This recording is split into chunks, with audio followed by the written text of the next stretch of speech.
Bruce Rivers, he's the criminal lawyer.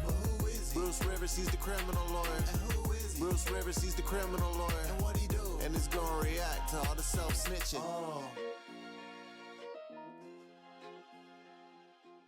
Hi, this is Bruce Rivers. Welcome to another episode of Criminal Lawyer Reacts. I'm Bruce Rivers, board-certified criminal defense lawyer. And what board-certified means is that I actually go to trial and win cases. I've had a lot of trials, been doing this almost 25 years. So when I break down something, I know what I'm talking about. I'm not just a talking head. This episode is brought to you by eforms.com. That's eforms.com. So if you are doing something legal, like if you are doing a will or power of attorney or any kind of thing that you might need a form for, go to eforms.com. So you don't have to reinvent the wheel and you don't have to pay somebody like me, and it's much easier. So today we are reacting to the Alex Jones case. I'm going to give you a little bit of update as to what this case was really about, and also going to tell you a little bit about what the verdict was. The verdict just came in yesterday. So let's do this. Let's go backwards. Let's start with the verdict first, and then we'll go back into what the trial was about and what is next, okay? So let's just kind of go to the judge and see what she has to say.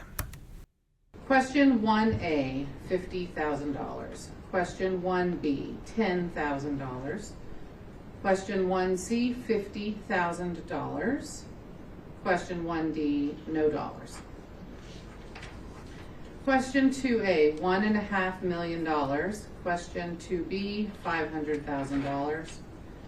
Question 3A, $1.5 million. And question 3B, $500,000. Is this your verdict, the 10 of you who signed it? So say each and all of you, all 10 of you? Yes. All right. Would the attorneys care to inspect the verdict? No, Your Honor. No, Your Honor. All right. Then I will accept this as a verdict of the jury and order that the clerk enter it upon the minutes of the court. So here's what happens. So unlike a criminal case where you just have guilty or not guilty, in a civil case, they break it down, and they break it down by various aspects of the case. What the judge basically was doing, she was reading off of a list of questions that were posed to the jury, and then they assigned dollar amounts to them. So now they came up with an amount of about $4.1 million, or $4 million, that he owes. Now that's compensatory damages. That's for damages like pain and suffering, out-of-pocket expenses for having to deal with death threats or you know, whatever the direct damages are for the defamation that was alleged. Now let's back up even further. There was never a trial in this case about the actual defamation, but what we did have is a default judgment. What does that mean? So I pulled up the document where the judge ordered a default judgment in this case. And when you have a civil case, you have to respond to the discovery demands by the other side. If you don't comply with the discovery, bad things can happen to you. And what discovery is basically, so I sue you, and then I can have four basic things: demand for the production of documents, requests for admissions, and interrogatories. So documents, obviously, we know what those are: emails and text messages and other documents relevant to the matter at hand. Then there's requests for admissions, and you write out what these admissions are. You admit that you are liable, blah blah blah. And then you have interrogatories. Interrogatories are questions, where you ask somebody a question and then they have to give you a written response. Then you also can depose somebody. Now, in this case, in the order, the judge said the defendants have repeatedly violated discovery orders in Lafferty versus Jones, a similar defamation lawsuit, because he had another one, defamation lawsuit brought by a different set of Sandy Hook parents in the Superior Court of Connecticut.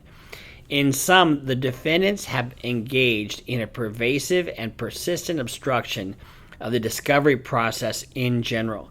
This court is faced with the defendant's refusal to produce critical evidence.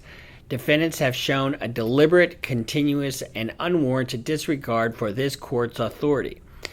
based on the record before the court finds that the defendant's egregious discovery abuses justifies a presumption that its defenses lack merit. In other words, okay, you're not going to comply with the discovery. What we're going to do is we're going to default you, which is what they did. And so that's why, Alex Jones is sitting outside the courthouse. This is a witch hunt, blah, blah, blah. And he's sitting there saying that he never got a chance to whatever, Well, here's the thing. I don't know if his lawyers are lazy or incompetent, but the late disclosure of his entire contents of his telephone is huge.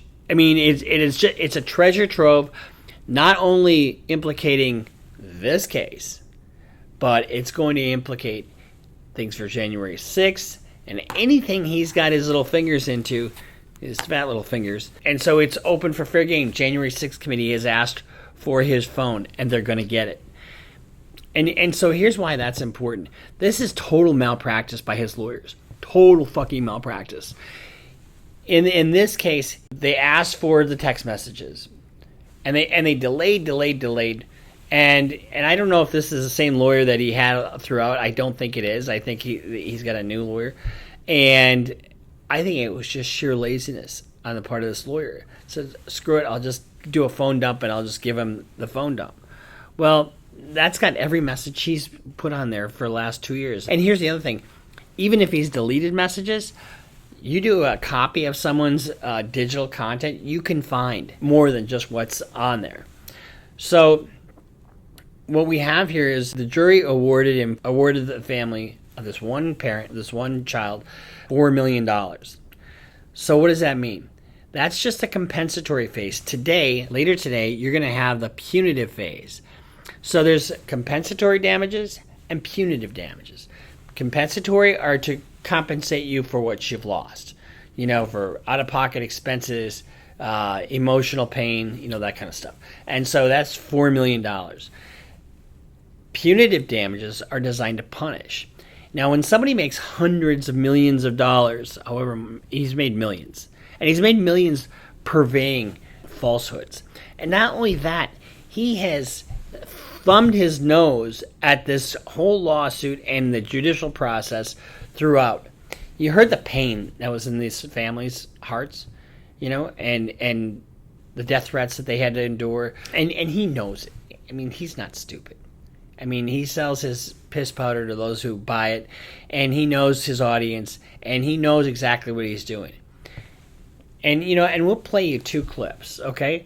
And we're going to play you this clip of him when he made these statements. They want total bans of all semi-autos, just as we knew they would do. You've heard me say, look for a big mass shooting at schools. I really think they're going to try to come after the guns. It's going to start a civil war. And then you juxtapose that with him now when he says in court that this is 100% true. Do you understand now that it was absolutely irresponsible of you to do that? It was, especially since I've met the parents. It's 100% real, as I said on the radio yesterday, and as I said here yesterday. It's 100% real. How reckless and feckless. You look at that part of the case, that outrageousness of it, and that's where the punitive damages come into play. So when I first saw that, they only got $4 million. Well, no, that's just the beginning. It's sort of like a death penalty case where they determine guilt and then they determine the penalty in a sense. In this case, they determine the compensatory and now the punitives. And the punitives, I think, in this case are going to be huge. If he was at all instrumental in January 6th, which I suspect he probably was, that's going to come out. He testified in front of the January 6th committee. They asked for his documents, and he said, I don't have any. But guess what? This lawyer for the plaintiff is sending the entire phone dump for the past 2 years over to the January 6th committee and in all likelihood to Department of Justice. So the final book has not yet been written on Mr. Jones. So in sum, we have a $4 million judgment against Alex Jones for this family who lost a child, and then he did what he did on his show. And then today, my prediction is, I bet you they come up with $100 million. I think it was a jury of 12 people, if I'm not mistaken, and it was 10-2. We'll see how they fare in the punitive phase. But my guess is it's going to be $100 million. And that is going to hit him right at the knees, right where it counts. So, this is Bruce Rivers. Thanks for watching. Make sure that you comment. And I try to read them all, but there's so many of them. And I tell you, we really do appreciate the support. And we like educating a little bit. And we really appreciate you. So follow us on Twitter. Follow us on Instagram. Subscribe, like, follow, do all that stuff. And we'll see you next time here on Criminal Lawyer Reacts. Bruce Rivers just broke down your case. He know all the charges that you about to face. You ain't coming home till 2058. That self-snitching gon' get you put away. Bruce Rivers just broke down your case. He know all the charges that you about to face. You ain't coming home till 2058. That self-snitching gon' get you put away. 23-hour lockdown, please just let my God.